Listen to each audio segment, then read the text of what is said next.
پیغمبر علیہ السلام جرير الدين قال للنبي صلى الله عليه وسلم پیغمبر السلام فرمائے في حجۃ الوداع حجۃ الوداع ان استنفق الناس شق خلق را جواد الخلقون فجدا خلق شيء ثم قال پیغمبر السلام فرمائے تلکم علی مگر دې زمانہ رسول کفار کافرون یذرب بعضهم بقار بعض بعض سنتون د بعضو سنتون د بعض معنا دا چې بعض سنتون وایي په دې باندې کفر کې اطلاق شي اوس کله سره مسلمان د مسلمان پر اختلاف مسلمان وجني مسلمان د مسلمان پر جګړه کې جنگ په دې باندې سره کافر دي نه او حدیث کې د کفر نسبت ورته شوی د دې یو توضیح علماء دا چې دا کفر په حق د مستحیل کې یو سره دا وایي چې بل مسلمان وجنه مرګ ما ته حلال نو دا سره په دې باندې کافر کیږي یا مراد کفر نه کفران د نعمت مراد کفران د حق اسلام مراد چې مسلمان یو بل باندې اسلامي طریقې د وجنه حق دار یو بل قدر په قیادت او احترام تا کفران د حق د اسلام نه وو د جنگ جګړه کې یو بل وجنه اختلافات یا معنا دا د ځای چې دا یو بل وجن دا قریب دی نږدې دی آخر الامر سره ورته کوي ځکه دا ګناه کړل یو بل وجن کې دی چې ګناه کړل آخر الامر ورته کافر شي په پرتاوه ضرورم توجیه معنا دا چې دا یو بل وجل دا آخر داخل کو داخل د کافرانو د مسلمان د شان سره دا مناسبه نه یا مراد نه حقیقتا او دنه مراد و معنا دا پیغمبر اسلام وی مسلمانان وسیږي نو کفر مکوي لا ترجو بعد الكفار زمانه رسل کافران دي ما کفر مکوي بلکې همیشه مسلمانان وسیږي او خپل اسلام ته تر مرګ پورې دوام داوت یا د کفر نه مراد دا د پیغمبر اسلام لا ترجو بعد مگر دې زمانه د کفارن اجول کې داسې هو شران کې تاسو ورته واچوي اصلي واچوي به یو بل تكفر الرجل بالصلاه اذا نبي سلوك الحواتي اصل حواوندي رسول الله جواز دا معنا مراد زمانه ورسته یو بل وسلې ما تاسو وسلې اخلي هغه واچ یو بل دا وایي یا معنا دا د پیغمبر اسلامي زمانه ورسته بعد د کفر نسبت کوي چې هغه سره جنگ کوم جګړه کوم فلانه ولې د کافر ته ذکر کوي فلانی سره مقابله کې جنگ کې ولې جنگ کې کافر دې د کوم سره قتال کوم پیغمبر اسلام یو به د کفر نسبت کوي چې د کفر نسبت کوي د حبيبي نظام لپاره حلال اتم یا معنا دا چې دلته مراد د کفر نسبت د حق نه مراد کفر معنا لغوي دا څه ده نو معنا دا چې د مسلمان په مسلمان باندې حق دا چې امداد دی مسلمان په مسلمان نصرت کې چې دې دغه سره مقابله کې قتال کې جنگ کې وایي چې دا باندې کوم حق او حق دې پټ چې تاسو دې ما باندې راځي هغه حق دې پټ حق دا چې مدد کې د مسلمان امداد مسلمان باندې دا حق دې پټ نه مقابل شروع قتال سره نه مقابل چې وجه مسلمان نه هم یا پیغمبر علیہ السلام دا اقوال بنا د تجربه چې نبی علیہ السلام زورونه ورته په دې پیل باندې ظاهر معنا د مراد نه ده نبی علیہ السلام زورونه ورته یو بل وجه نه دا ور کفر د رجل جناب تغلیظ او تشدید پیغمبر علیہ السلام دا قول دا ذکر کړل دا ترجمه وایي مگر دغه مصطلح فراق زمانہ چې د راشم د دې موقف نه چې حجۃ الوداع ولاړو دې موقف کې چې دا ورته اختر ده پیغمبر علیه السلام په مینا کې ولاړ او حجۃ الوداع نو دې موقف نه د ذاتونو نو مستمر ګرځي کفارن دا کافرانه کې ما نو معنا دا ده چې تاسې د زما تاسو دین په هوده وان په حد مې د تفوق نو هغه نو وروسته زما خلاف مکه د دې مسلمان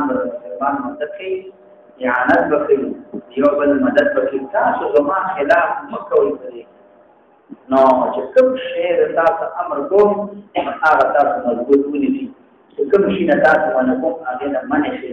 نو تاسو زما د امر مخالفت دا مکه د پیغمبر علیه السلام د حیات کې نبی صلی الله علیه وسلم او بعد الممات منع کړی امت دینه یو د بل سره په اختلاف جنگ جګړې نو جریره دینو ماته دې استین څه نه خلق ته امر وکړي چې څه ده دا چې قواعد ذکر دي بل څه خبره ډیره مهمه ده ډیره مهمه شان خبره ده چې ډیره مهمه ده چې خلک دې ته وګوري چې دا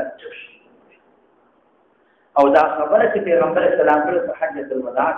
چې نبی رسول الله خپل صحابه او رسول او په خطبه کې پیغمبر اسلام صحابه ته وصیت وکړ نبی رسول الله مراد د دین صحابه ته یې نبی رسول الله سره کوم حاضرین غایبین ته بدادین رسوي غایب خلق ته بدادین رسوي اسلام رسوي د احکامات رسوي دا د دې مطلب چې پیغمبر اسلام صحابه او رسول نور د دین رسول تاسو کار دی تبلیغ تاسو کار دی خلق ته دین بیانول تاسو کار دی دا د دې معنا چې پیغمبر علیه السلام نو دا وفات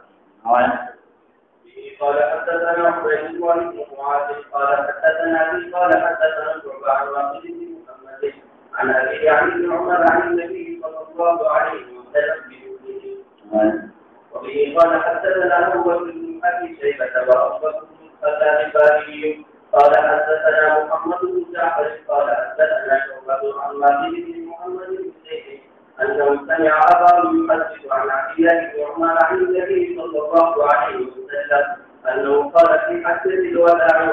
النبي صلى الله عليه وسلم قال في حجة الوداع ويحكم أو قال يا نبي السلام لبعيد دا سؤال التنبيني عرب استعمالي تعجب دفار نو دا تبيوي چې دا غیر کلمه هغه چا دفار استعمالي چې هغه په حلاکت کې واقع او ویح دا د ترحم کلمه ده او ویح دا د زجر کلمه ده چې یو سړی حلاکت ته قریب نږدې وي نو ته چې ویحکم نو معنا چې ته حرکت ته قریب نږدې دلته د دواړو کلمو نه مراد دا نه دی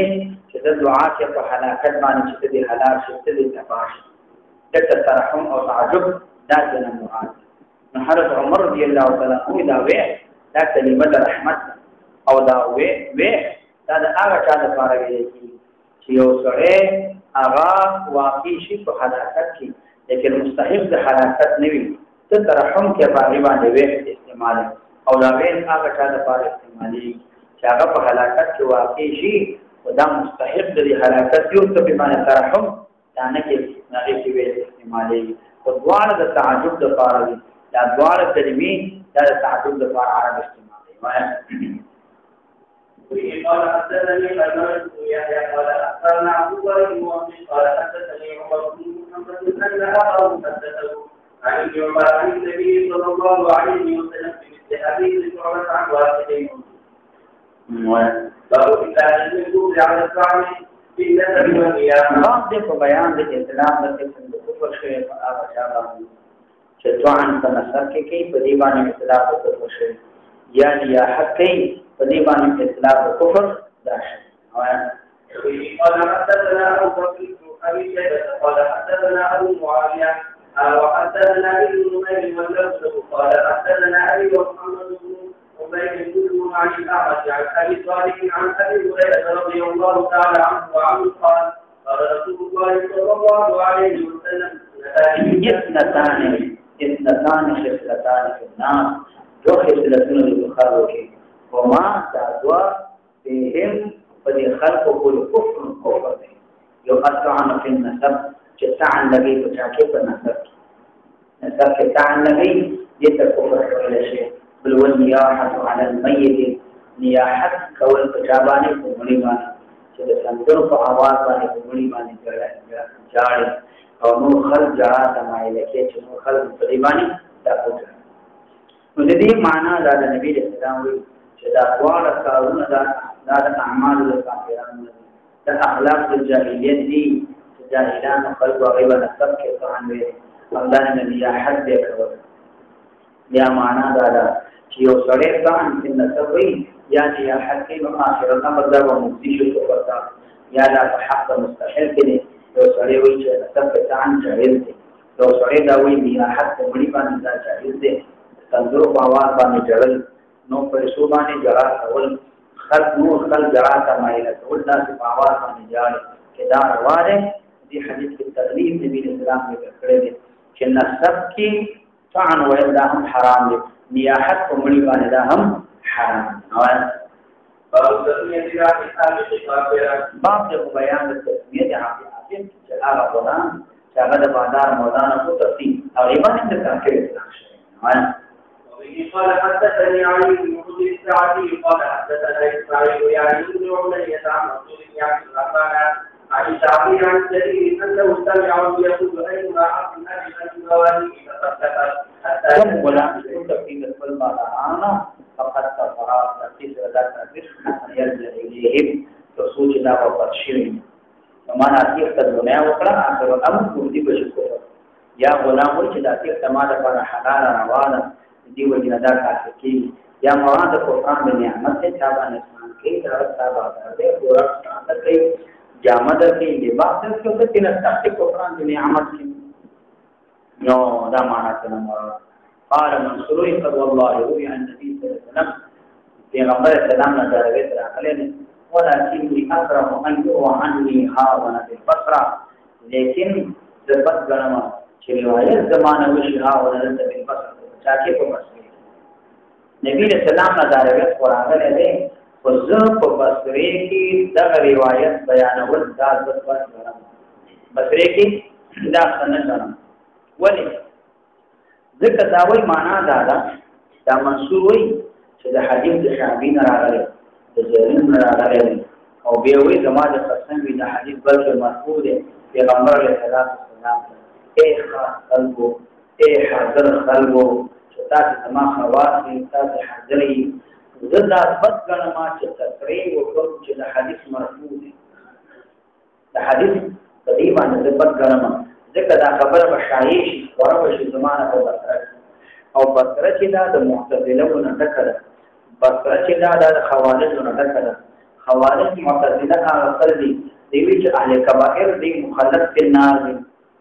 او خوارج معتزله دواړه مخلد فی النار دي او به خوارج دا وایي چې کوم سړی کفر کوي هغه کوي دا معاصی کبیره کې دا کافر کېږي په دی باندې دا زیاتواله مسله کوي نو د دې معتزله او خوارج د دې حدیث په ظاهر باندې استدلال دي د دې حدیث په ظاهر باندې استدلال دي نو ځکه زه ویریږم چې دا د معتزله او د خوارج نه کړه چې اهل معاصی مخلد فی النار دی غني دا ظاهر داخلي لپاره دلیل دی په ظاهر باندې دې په دې کې تعویل نه کوي ځکه په بصره کې د دې بیانول پسند نه غنم ځکه هغه ته باندې قوت ملایي هغه ته باندې طاقت دا ملایي او حالا کې دا غي مطلب او مسلک په دلایل او قطعیو باندې په نصوص قطعیو نه باندې هغه باطل دی هغه بیکار دی او بیم ظاهر هغه په دې باندې لا کوي او قال حدثنا ابو بكر بن ابي شيبه قال حدثنا محمد بن زياد عن داوود عن الشعبي عن جرير قال قال رسول الله صلى الله عليه وسلم فيما عبد ابي وقد برئت هر یو غلام چې تکلیف قد برئت منه ذمته وتاقي کرا بهش ود دین ذمہ معنا دا دینبال ذمن شتره دې غلام لپاره یا ذمہ ته مراد نه ذمام دې فقط برئت منه ذمہ دینبال دې غلام مت ختم شو احترام ختم شو احترام دا ختم شو معنا دا یا دا معنا دا چې دینه مخکې د دې لحاظ کول شو نو دینه مخکې دا پیغمبر علیه السلام د دې اهتمام کړو چې عابد دا په مسؤل وي دا په محفوظ وي بازار بوته آزاد نه ورکي بندي کوي بنا بازار بدې لحاظ ساتي خوراک کا د جامع لحاظ ساتي ولي بنا به دې به تکلیفي نه او کدا غلام کو تختیدل دغه د موارد پیغمبر اسلام چې په بازار باندې حواله کړی و دا ختم شو دینه بعد ته محفوظ نه دا تبع دارو درته دا به بندي کوي دا به وਹੀ به دې مشقت هم درته درکې بیا ستاسو ختم شو دا دې لپاره چې غلام دا د بازار نه کوله او قال حدثنا يحيى بن يحيى قال اخبرنا جرير عن مغيرة عن الشعبي قال كان جرير بن عبد الله يحدث عن النبي صلى الله عليه وسلم قال اذا أبقى العبد لم تقبل له صلاة بعد ولا تقضي دې مون باندې قبل اوله مون دې نه قبليږي یا دا محمود مستحيل باندې چې غلام وایي چې ما ته تخدید الحلال دی رواج بادار نه مون دې نه قبليږي ځکه دا په دې باندې کافر مون دې قبل اوله او یا معنا دا صلات د حدث یو سره بادار نه کو تخدید مون دې صحیح دی خو لیکن مقبول نه دی مون دې صحیح کیږي خو لیکن ثواب دې مرتب نه دی ولی ذکر زمان د احترام د معصیت سره مې د بازار نه تخدید لري او دا مونږ ولی څنګه دي د وجه د وجود شرایط د باندې موجود دي ارکان د باندې موجود دي مونږ صحیح دي ولیکن ثواب باندې مرتب نه نه دې مثال دا چې د یو سره چې مونږ کې بازار مقصوبه کو دي ان کې مونږ کې مقصوبه مکه د باندې کې مونږ کې دا مون صحیح دی خدا ته ثواب کې ملاويږي نه ثواب دا ملاويږي نه نن مون په مکه مقصوبه کې صحیح دی تاج زمين فرضیت دا ختميږي او ثواب ته ملاويږي نه ثواب نه ملاوي او بعض علماء وایي چې مون په مکه مقصوبه کې د سره صحیح نه دی او نو کچې ته دا مون صحیح شي نو باید دا چې ثواب دې سړي ته دا ملاوي دا مصاب شي په دې فعل باندې اگر کدا اصلي دې چې دا مونږ په مقام مقصوبه کې دا کړی دی ثواب او باندې نماوي نه مونږ صحیح دي د کارخان شرایط موجود دي او ثواب کې باندې مرتب نه دي د قبل عبد عابد دا غلام چې هغه په تخصیص مونږ اگر کله دې په شرایط باندې وکړي او قواعد باندې برابر وکړي او بیا په ثواب کې ورته ملاويږي نه ذکر دا مونږ اختیار د معصیت سره راغی او د ګناه سره د احترام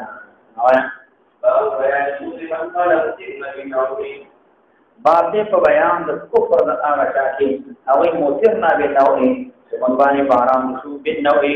د فلاني استوري د وجنا د فلاني استوري د وجنا په من باندې باران شنو دا موثر نه به نوې صدا نو دا الله تبارک وتعالى باندې کفر دی کافر کی اصل ایمان د انسان اصل ایمان ولي د ملت اسلامي نه سره دا خارج دا د هغه سړي متعلق دی کفر من قال موثرنا بالنوع دا هغه سړي چې هغه د عقیده لري هغه دا وایي چې دا ستوره دا عقیده لري چې دا فاعل دی دا ټول کارونه چې کوي دا ستوره دا تدبیر کوي دا ستوره پیدا کوونکی د باران دی لکه بعض اهل جاهلیت خلواغي ولا ګمان کوله هغه د عقیده و څوک چې دا عقیده لري ستوره مدبر دی پیدا کوونکی د باران دی تدبیر د ټول کارونو د ستوره کوي په دې باندې دا کار کوي جمهور علما امام شافعي رحمه الله هغه په ظاهر حدیث باندې کوي نو موثرنا بنو انقضا وکذا دا کيو سره دا هغه دا عقیده نه لري چې دا متبر دی دا ستوره تدبیر کوي ستوره فاعل دی او ستوره دا پیدا کوونکی د باران دی او کدی دا وی موثرنا بنو انقضا وکذا او دا عقیده لري چې باران د الله طرف نه دی دا د الله رحمت دی او دا نو دا ستوره دې لپاره میقات دا یو علامه ده چې په اعتبار د عادت باندې نو دې ویل موثرنا په وخت انقضا من باندې باران کیږي په فلاني وخت چې دا ستوره راوخي یا ستوره روان شي یا ستوره ختته شي په دې وخت و باران کیږي بیا په دې باندې دا کار کیږي نه دا نه کوي او بیا دا قول ویل چې موثرنا بنو انقضا او سووي په دې باندې ګناه نشته دا یو علامه نه ښه د باران د کېدو لپاره چې ستوره غریب شو یا راوخته دا وخت په موږ باندې باران وشي او سووي دا څه وینا کول دا کرایت تنبیهی دی او کرایت د دې وجه نه ده ځکه سره داسې کلمه په ژبه باندې وایي چې هغه متردده ده په مابین د کفر او د غیر کفر کې سړي باندې بدګماني کېږي تهمت در باندې خل لګوي نو بدګماني نه بردان ساتي او بل دا نه دا موترنا بالنوع دا د جاهلیت هغه شعار دا د هغه یو علامه وه چې یو سړی په دې خبره باندې وي د جاهلانو په دې ودا سره رواني او د جاهلانو قول چې نه ابتدا کوي نو ځکه دا مکروه او یا معنا دا ده چې دلته کداغه معنا ته روانه چې دا ټول مدبر منشي نه غني بیا وی موترنا بالنوع د دې حدیث معنا دا کفر نه مراد کفران د نعمت ځکه نعمت در باندې الله کوي احسان در باندې الله کوي باران در باندې الله ولي او تو لګي نسبت د باران د ستوري ته باران د ستوري ته موترنا بالنوع چې موږ باندې باران کیږي په ستوري باندې خدا هغه صورت کې چې دا عقیده نه لري چې ستوري تدبیر د اشیاء کوي دا عقیده تاسو نوي نو دا او کدا عقیده دیوا یا په ظاهرا ملت اسلامي نه کړي دا خارجي نو ځکه پیغمبر علیه السلام دی حدیث کې مرادي چې یو سره دا وایي چې موږ نه به نو کدا او کدا دی باندې د کفر اطلاق شوی دی چې کفر اطلاق شوی یا حقیقتا خارجي کوم مدبر غني او یا مراد قرآن د نعمت دی چې نعمت در باندې الله کړي باران الله کوي او نسبت ستورو ده وفي قال حدثنا يحيى بن يحيى قال قرأت على هذه عن قال كيف نعم لله بن عبد الله بن عقبة عن زيد بن خالد الجهني قال صلى رسول الله صلى الله عليه وسلم صلاة بالحديبية في پیغمبر اسلام سبب منتب حدیبیه کې وکړو په اسره سماعي او مستد باراننا اس سے تم نے مایا کے بشی ہمیں کی ویلے کی سبحان مراد باران دین مراد دے اب اطلاق کو باران بانی دے سما شویلے ذکدا باران نازلے کی من جہت السما دبرن نازلے کی او ہر جہت علو آگے کا سما اطلاق دیوانی کی کل ما علی صفه السما کا بنا پدی باندې کی سر سما یوست باران نا کان چود باران من دے دشینا فلما انصرف فرجل السلام ماذن ابو اقبل على الناس پیغمبر اسلام مکو اور سرگودا وقال للصحابه هل تدرون ماذا قال ربكم تاسرف سويدي قال الله ورسوله علم قال النبي السلام قال الله يصبح من عبادي وبلغي زما د بندگان مؤمن بي وكافر ایمان وروړي کما باندې کافر وي اما من قال وكرنا بفضل الله من باندې باران شوی د الله په فضل باندې او رحمت دې الله پر رحمت باندې فذلك مؤمن بي وكافر بالكوكب واما من هذا قال وي وكرنا بنو ابتدا او من باندې باران شوی دې نو ابتدا لكن ايه اسماء اللزومنا دپلانی ستوري د وجنا بنو ابتدا وکلا دپلانی ستوري د وجنا فذلك كافر بي مؤمن بالكوكب کافر دې په ما باندې ایمان په کوکب باندې راوړل دي معنا دا ده صدا عقیده لري یا دې قادن وي دا ملت اسلامي نه خارجي یو په ځوان کړي کافر دي قال حدثني الولد بن يحيى وعمرو بن سواد العامري ومحمد بن سلمة البخاري قال البخاري حدثنا عبد الله بن عبد العزيز وقال لا قال رسول قال أخبرني موسى عن ابن شهاب قال حدثني عبيد الله بن عبد الله بن مسلم أن أبا هريرة رضي الله تعالى عنه قال رسول الله صلى الله عليه وسلم فنزلوا إلى ما قال ربكم عز وجل قال أنعمت على عبادي وأنعمت بعبادي بنعمتي ونعمتنا إلا أصبح فريق مگر دیگی ولد بها طریبان کافرین دیگ منکر شید اللہ دی نعمتنا یقولون دیوی الکوکب و بالکوکب دیوی الکوکب و بالکوکب دا منبان باران شویده پستور دو وجنا یا دستوری باران وکو یا دستور دو وجنا باران وکو یا غیتا نسبت کئی غیتا دا نسبت کئی آیا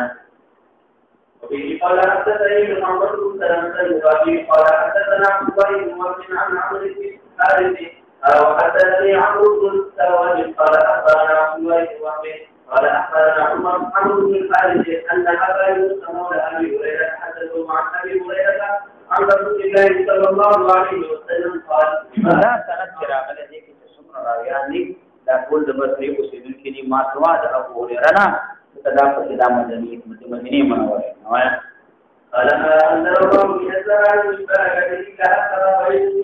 من برکت مراد باران دی ما انزلنا نازل الله پاک اسمان من برکت د باران الا اصحاب فريق من الناس يا كافرين نزل الله الغيث فيقولون وي الكوكب كذا وكذا ستوري فلاني لا باران کو په حدیث مراد کې کوكب كذا وكذا د فلاني ستوري د وجنه باران شو فلاني ستوري د وجنه هغه د وجنه دا باران راغی او یا دا باران شو معرب لا عدد نو اصل کې دا خاص ستوري د نوع دا نوع نا النجم یلوح دا په معنا د سقوط سره دی دا په معنا د غیبت کېدلو سره دی یا په معنا د خطلو سره دی راپورته کېدلو سره ځکه د دې دا ویل چې دلته په اسمان کې نو په اسمان کې 28 ستوري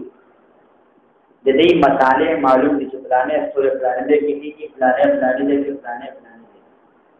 او دا په دې کار کې ټول کار کې دا شي او دا ستوري زيونه راختل دا د سپوږمۍ لپاره هم 28 کمنډلونه نو د دې د عقیده وا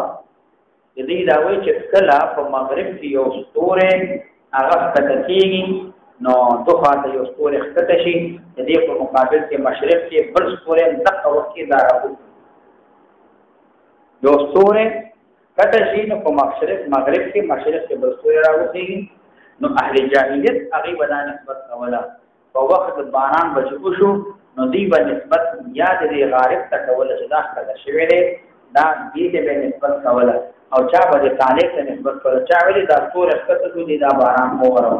چا ویل چې د دې مقابل کې چې مشرق کې کوم ستوره راځي دي دا باران دا هو دې وجنه یا به نسبت تکون کې ستوري ته کوله یا به نسبت پریوتون کې ستوري ته نو دا کوله نو عربو د جاهلیت هغه دا عادت نو موثر نه بنو انقضا او قضا یا دې راځو او ستون کې ستوري باندې پمن باران شو یا دې پریوتون کې ستوري د وجنه دا پمن باندې باران شو نبی رسول الله سلام دا خبره راځه د جاهلیت خبره تاسو مکوئ باران دا د الله فضل او کرم ته پتا باندې کې احسان در باندې لو کو نه ورته سو ته اوه قال حدثني عمرو بن عبد عن بني قال حدثنا محمد قال حدثنا عكرمة وابن عمر قال حدثنا ابو زبير قال حدثني ابن عباس قال ابو زبير سماع بن وليد الحنفي ماوي دا د نوم دی او دا څنګه راوي قال حدثنا ابن عباس قال مطر الناس على هذه رسول الله صلى الله عليه وسلم باران فقد وما النبي صلى الله عليه وسلم زمانه فقال النبي صلى الله عليه وسلم پیغمبر اسلام فرمائے اصبح من الناس وبلغي لقلبنا شاکر وی وارخ داخوی هغه شکر گزار وی چې باران وشي الله تبارک وتعالى شکر وباسي او منهم کافرون او وارخ کافری مراد کافرنا کفران نعمت دے الله تبارک وتعالى نعمتونو کفر کوي حالو دی وی حاضر رحمت الله الله تبارک وتعالى رحمت دې چې لا باران په باندې وشو وقال بعضهم وقالوا لقد صدقا فتاقي سرا رشتیا کړ یعنی اثر وکړ نو کدا فلانی سوري وردا سوري کته شو اثر یو کو باران شو یا دا سوري راو کته اثر یو کو باران شو نو قال پیغمبر اسلام په نظر د هغه آیاتو دا آیات الله په نازل کړ فلا اقسم بمواقع النجوم زمان نشتري حاجت قسم تا فرض دیناز قسم کو ذیرا حسب سور باندې حتى بلغا في جورة النبي صلى الله عليه وسلم وتجعلون رزقكم أنكم تكذبون أو تأتي بالروي رزق فلجت أصدروي تأتي بالروي رزقكم رزق عيسى فلجت أصدروي نمراتنا دستورنا سوري دا سمان كنا مراتي ذي مواقع زينا دا قتلوا فتكدروا كنا مراتي ذينا مرات انتصار فتكدر قرد قيامت كنا مراتي لیکن دی الوی پیغمبر الله وی چې تاسو بلوي رزق بل دا شکر رزق هغه دا ګرځوي بایتان الله نعمتونو شکر واسي او شکر تاسو الله رزق درکو د دې رزق شکر دا ګرځوي انکم تکذبون چې تاسو دروغ په الله باندې دا دې شکر نه شو چې تاسو ادا کړه یعنی ګرځوي تاسو شکر دې رزق بل چې تاسو دروغ وای الله تبارک وتعالى نسبت نه کوي بل تاسو ټول ته چې دې هغه نسبت کوي یا د نزول من مراد هغه نزول من مراد نزول د قران کریم دی هغه اوقات د نزول د قران کریم څخه مراد ده نو باندې پنځه حاجت قسم تا سره د جنازه قسم کړما فهغه اوقات د نزول د چا د قران آیاتونو باندې د قران پاک باندې امام مجاهد رحمه الله وی د مراد هغه مواقع چې نزول نه مواقع او محکم د قران کریم څخه مراد ده زماره قسمی په محکم د قران پاک باندې حتى بلغا وتجعلون رزقكم شكرا لأنكم تكذبون دليل على أن كل من قال وعلي رضي الله تعالى عنه التي عليه وعلى نفسه باب نے بیان دلیل قریبانے حب انصارو انصار سره محبت کول علی رضی الله عنه سره محبت کول د ایمان نه او دا علامات د ایمان نه او بعض د علامات د نفاق نه انصار سره تبعث کوي د علی رضی الله عنه سره تبعث کوي دا علامات د نفاق نه او وبه قال حدثنا محمد بن مسنى قال حدثنا سليمان بن مهدي وكان بن قال دا سند او بسيط وای سند شامل دي متصل و سند متلاصق او پیوستا د دې چې څومره رجال دا ټول د بصری کې نو قال رسول الله صلى الله عليه وسلم آية المنافقين علامة المنافق بعض أنصار له بعض أنصار له الأنصار سربوس قول ذا علامة نقد منافق ذا كتبه لو سريد أنصار سربوس في ذا منافق عندك تصديق بدل کے موجود تصديق عندك إقرار سرد إقرار سرد تصديق ذا منافق جواب حاصل دار چې ظاهر لفظ کو انداز تا جو سړی انصار سره پوښتنه لا منافق ظاهر لفظ تا دا کې په ظاهري معنا کې مراد نه نو بعض دلته علماء دا حمل کړی دی چې دا په یو جهاد باندې بعض انصار سره کوي چې څوک بعض دی د دې جهاد نه چې دا امداد د پیغمبر اسلام د انصار پرې دا سره منافق دي مطلق موږ د انصار سره نه د حمل کړي په تقدیر بالبعد او جهاد باندې دا چې څو بعد انصار سره کې د انصار سره د دې وجه نه پوښتنه کوي چې انصار کې د صفت موجود هغه صفت داره چې د انصار د پیغمبر اسلام مدد کړي دي نو ځکه وجه نه تبو ورنه کوي دا سره منافق دا خبره دې چې انه منافق دا منافق او یا دویم احتمال لري نبی صلی الله علیه وسلم دا قول ذکر کړی بنا بل تحذير ظاهر معنا کې نه مراد نه ده نبی صلی الله علیه وسلم تحذير ویر ذکر کړی دا چې د انصار سره بوز مکوي بل انصار سره بوز کوي بوز انصار سره دا علامه د منافق د مراده چې منافق شي نفاق علامات د دې شي معنا دا نه کوه مکول دین ځان وآية المؤمن حب الانصار او علامات مسلمان هغه محبت د انصار له انصار جمع د ناصر لك اصحاب او جمع د صاحب ده یا انصار جمع د نصير ده لك اشراف جمع د شریف دلته انصار کې الاسلام عهدي معروض په دې سره هغه انصار د پیغمبر علیه السلام مراد دي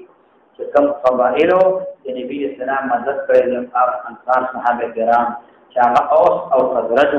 د دینه مخکې اوس او خزرج دې ته ابنای قیله دا ورسېدل دا قیله د دې مور او هغه ته نسبت کوله دا دواړه قبیلې دې جمع کړي نبی رسول الله دې کوم انصار کې کړي دا ابنای قیله نه چې د قیله زماني د قیله خر زماني تاسو انصار نو دا دې لپاره علم شو د دې نوم وګورئ او په دې باندې اطلاق د دې اولادې باندې د دې اطلاق وکړو د دې په خلفاو باندې چې دې سره قسم کړی هغه باندې اطلاق وشو د دې په غلامانو باندې انصار اطلاق وشو پیغمبر علیه السلام یو خاصتن دې کړو او دا یو عظیم منقبت یو لوی مرتبه پیغمبر علیه السلام دې کړو ولی ځکه دا دوه قبیله اوس خزرج دا قبائل الله پاک نبی اسلام په مدد باندې کامیاب کړ دا منقبت عظما دا فضیلت د دې قبیلو نه ما سوا نو قبایل ته ملاو نشو او دې قبیلو ته ملاو شو نبی اسلام سلام او انصار ویلي یې دې باندې نو حب د انصار د ایمان نه خدا او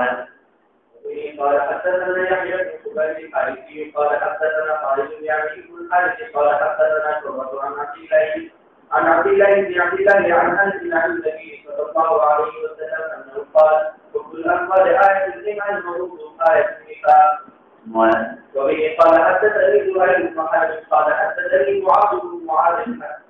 وحدثنا عبيد بن معاذ ولم قال حدثنا أبي قال حدثنا عمر بن عدي بن ثابت قال سمعت البراء يحدث عن النبي صلى الله عليه وسلم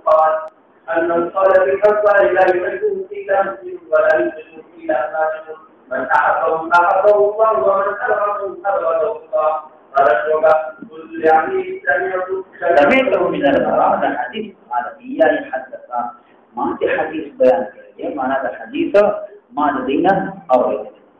دي احادیث کې نبی صلی الله علیه وسلم د انصار مرتبه ذکر کړی دا چې چا د دین اسلام کې مدد کړي د نبی صلی الله علیه وسلم مدد کړی دی د مسلمانانو په مددګاری کې ځان ښکار کړی دی همدارنګه پیغمبر علیه السلام سره مینه نبی صلی الله علیه وسلم د دې سره مینه او انصار نه خلدي چې خپل ځانونه مالونه بچي خلې ټول پیغمبر علیه السلام باندې قربان کړی دي. بیا انصار هغه خلدي چې پیغمبر اسلام سره د صحابه کرامو نه مهاجرین دا د ټول قبایلو د ټول دنیا د کافرانو دښمنی په باندې واغله اسلام ورکه دښمنی ته ونه کتلې هغه وخت کې د کوسنی د لګانو په شان تا غټ د لګان فارسیان د کسرا او د قیصر غټ لوړ کافرانو موجود وو لیکن دې انصار دا یو خبره باندې اثر داونه دیونه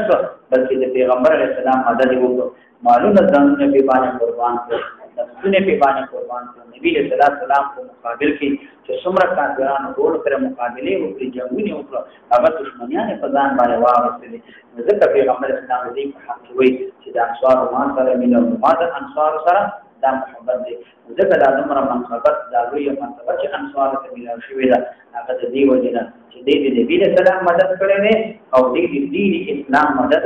هغه دا کړې ده او همدارنګه دین اسلام د دې انصار د وجنه الله تبارک وتعالى دا قائم کړی دی مسلمانانو ته قوت طاقت چې ملو شوې ده د انصار د وجنه دا طاقت او دا قوت دا ملو شوې. وبه قال حدثنا قتيبة بن سعيد قال حدثنا يعقوب يعني ابن عبد الرحمن القاري عن زهير عن أبيه عن أبي هريرة رضي الله تعالى عنه وعنه أن رسول الله صلى الله عليه وسلم قال لا يوجد الأنصار رجل يؤمن بالله واليوم الآخر. شو إيمان تنمو بدأنصار سنة أو قد شاء كامل إيمان تنمو بدأنصار سربوسي عبد الرحمن تشقاري وي دا قاره نسبت شو د یو قبیله ده دې دا معنی ته دا قاری دا و زمانه راځي وبه قال حدثنا عثمان بن محمد بن ابي شيبه قال حدثنا جرير وحدثنا ابو بكر بن ابي شيبه قال حدثنا ابو اسامه الى ابن علي حامد عن ابي صالح عن ابي سعيد قال رسول الله صلى الله عليه وسلم لا يوجد الانصار رجل يؤمن بالله واليوم الاخر. وبه قال حدثنا ابو بكر بن ابي شيبه قال حدثنا وكيع وابو معاويه عن الاعمش قال حدثنا يحيى بن يحيى والزبد قال اخبرنا ابو معاويه عن الاعمش عن علي بن ثابت عن سر قال علي والذي خلق الحبه لا سرنا مراد زر ابن حبيش ذاتنا مراد قال علي والذي ما قسم فمدان بني خلق الحبه چچوري د دانه لرا دانه او چوي ځانه نه غیا راشنلی دړې او چوي دانه نه غیا راشنتی د ام دړې او چوي د باندې موجودوار او بر ان سمدا ماجه قسمي په هغه ځان باندې بر ان سمدا نه سموي چې انسان تا بعد نه سموي چې چا د نفس تا هغه ویل کې یا هر هغه دابا چې دا غلي ثابت په ګیړې کې بچوي او هغه کې وروي دې تنه سمدا ویل کې دې تنه سما ویل کې بر ان سمدا چې پیدا کړې دې نه سمې در انسان پیدا کړې دې نفس پیدا کړې دې انه لا اله الا النبي صلی الله علیه وسلم شاندار شهادت نبی صلی الله علیه وسلم ما ته پیغمبر اسلام دا ویلي الله يحبني الا مؤمن چې محبت باندې ما سره مگر مؤمن ولا يحبني الا منافق